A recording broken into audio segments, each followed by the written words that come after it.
Halo semuanya, perkenalkan nama saya Sulastri, NIM saya 20012108, kelas 3 TIB 02, dengan mata kuliah Organisasi dan Arsitektur Komputer, dengan dosen pekampu Bu Peti Indrayani, Sijabat MKom. Di sini saya ingin mempresentasikan tugas pertemuan 8 dengan materi sistem bus. Sistem bus adalah penghubung bagi keseluruhan komponen komputer dalam menjalankan tugasnya. Transfer data antar komponen komputer sangatlah mendominasi kerja suatu komputer. Data atau program yang tersimpan dalam memori dapat diakses dan dieksekusi CPU melalui perantara bus. Begitu juga kita dapat melihat hasil eksekusi melalui monitor juga menggunakan sistem bus. Adapun struktur interkoneksi, komputer tersusun atas komponen-komponen yaitu CPU, memori, dan input atau output yang saling berkomunikasi. Kumpulan lintasan atau saluran berbagai modul disebut struktur interkoneksi. Rancangan struktur interkoneksi sangat bergantung pada jenis dan karakteristik pertukaran datanya. Bisa dilihat pada gambar 7.1 di samping menyajikan jenis pertukaran data yang diperlukan oleh modul-modul penyusunan komputer, yaitu memori. Memori umumnya terdiri atas N word. Memori dengan panjang yang sama, masing-masing word diberi alamat numerik yang unik, yaitu 0, 1, 2, dan seterusnya. Word dapat dibaca ataupun ditulis pada memori dengan kontrol read dan write atau sama dengan kontrol baca dan tulis. Lokasi bagi operasi dispesifikasikan oleh sebuah alamat. Selanjutnya ada modul input atau output. Operasi modul input atau output adalah pertukaran data dari dan ke dalam komputer. Berdasarkan pandangan internal, modul input atau output dipandang sebagai sebuah memori dengan operasi pembacaan dan penulisan, seperti telah dijelaskan pada modul input atau output, dapat mengontrol lebih dari sebuah perangkat periferal. Modul input atau output juga dapat mengirimkan sinyal interpret. CPU berfungsi sebagai pusat pengolahan dan eksekusi data berdasarkan rontin program yang diberikan padanya. CPU mengendalikan seluruh sistem komputer sehingga berbagai konsekuensinya memiliki koneksi ke seluruh modul yang menjadi bagian sistem komputer. Dari jenis pertukaran data yang diperlukan modul komputer, maka struktur interkoneksi harus mendukung perpindahan data berikut, yaitu memori ke CPU. CPU melakukan pembacaan data maupun instruksi dari memori. Selanjutnya CPU ke memori. CPU melakukan penyimpanan atau penulisan data ke memori. Selanjutnya input atau output ke CPU. CPU membaca data dari periferal melalui modul input atau output. Selanjutnya CPU ke input atau output. CPU mengirimkan data ke perangkat periferal melalui modul input atau output. Input atau output ke memori atau dari memori digunakan pada sistem DMA.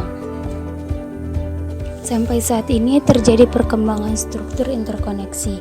Namun yang banyak digunakan saat ini adalah sistem bus. Sistem bus ada yang digunakan secara tunggal dan ada secara jamak, tergantung karakteristik sistemnya. Adapun interkoneksi bus. Bus merupakan lintasan komunikasi yang menghubungkan dua atau lebih komponen komputer. Sifat penting dan merupakan syarat utama adalah bus. Bus adalah media transmisi yang dapat digunakan bersama oleh sejumlah perangkat yang terhubung padanya.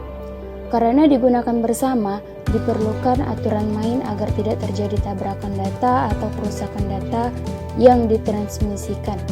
Walaupun digunakan bersama, namun dalam satu waktu hanya ada sebuah perangkat yang dapat menggunakan bus. Selanjutnya ada struktur bus. Sebuah bus biasanya terdiri atas beberapa saluran. Sebagai contoh, bus data terdiri atas 8 saluran, sehingga dalam satu waktu dapat mentransfer data 8 bit. Secara umum, fungsi saluran bus dikategorikan dalam 3 bagian, yaitu saluran data, saluran alamat, dan saluran kontrol, seperti yang terlihat pada gambar 7.2 tersebut. Selanjutnya, saluran data atau data bus adalah lintasan bagi perpindahan data antar modul.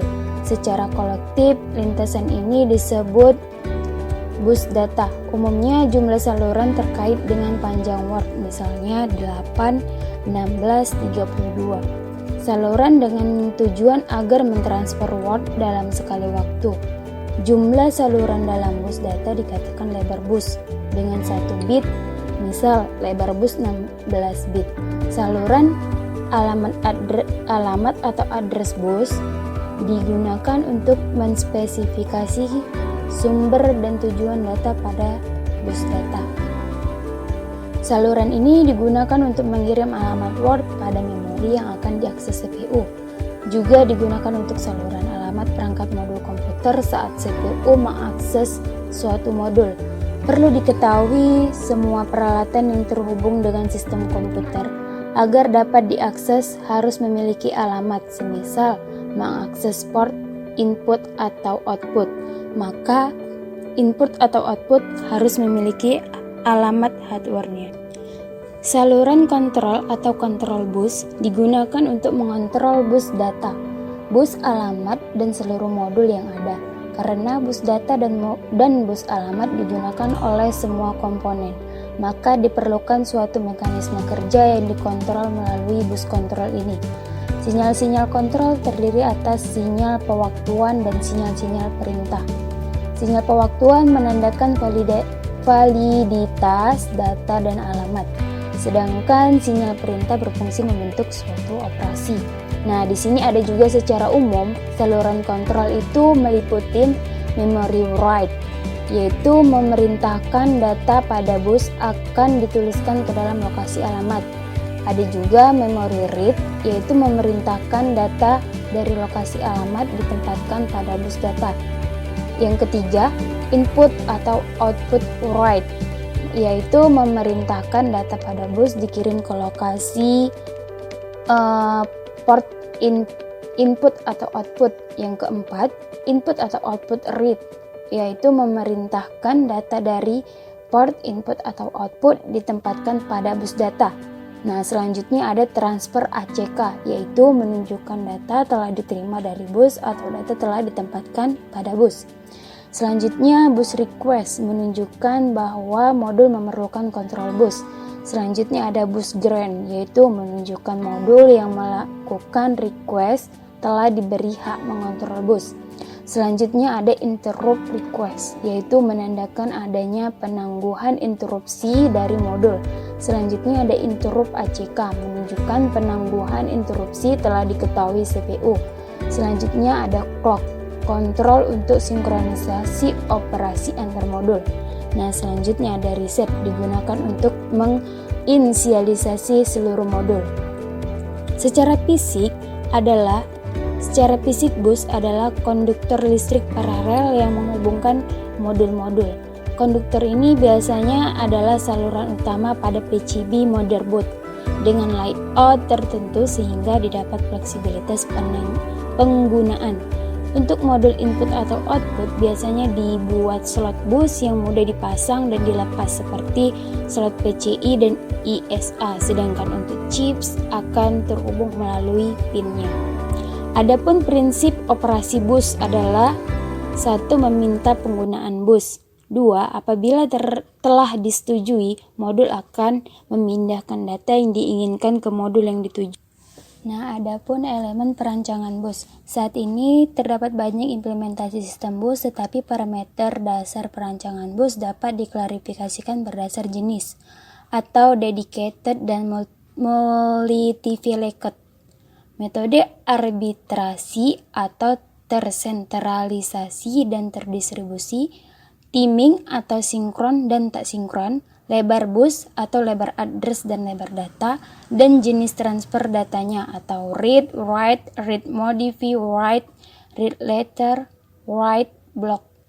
Tujuan yang hendak dicapai dalam perancangan adalah bagaimana bus dapat cepat menghantarkan data dan efisiensinya tinggi. Intinya, karakteristik pertukaran data dan modul yang terkait merupakan pertimbangan utama dalam perancangan bus. Nah, di sini juga ada jenis bus. Jenis bus dibedakan menjadi dua, yaitu dedicated bus dan multivelocate bus. Dedicated bus jenis ini disebut bus yang harus menyalurkan data tertentu, misalkan paket data saja atau alamat saja. Dan multivelocate bus, bus ini disebut apabila bus dilakukan informasi yang berbeda, baik data, alamat maupun sinyal kontrol dengan metode multiplex data. Maka keuntungan multivelocate bus adalah hanya memerlukan saluran sedikit sehingga dapat menghemat tempat. Namun kerugiannya adalah kecepatan transfer data menurun dan diperlukan mekanisme yang kompleks untuk mengurangi data yang telah dimultiplex. Saat ini yang umum bus didedikasikan untuk 3 macam, yaitu bus data, bus alamat, dan bus kontrol. Dan sistem bus juga memiliki metode, yaitu metode arbitrasi. Terdapat 2 macam metode arbitrasi, yaitu tersentral dan terdistribusi. Dan ada juga metode timing, yaitu metode pewaktuan sinkron terjadinya event pada bus ditentukan oleh sebuah pewaktu atau clock. Nah, di sini ada juga lebar bus. Lebar bus sangat mempengaruhi kinerja sistem komputer. Semakin lebar bus, maka semakin besar data yang dapat ditransfer sekali waktu.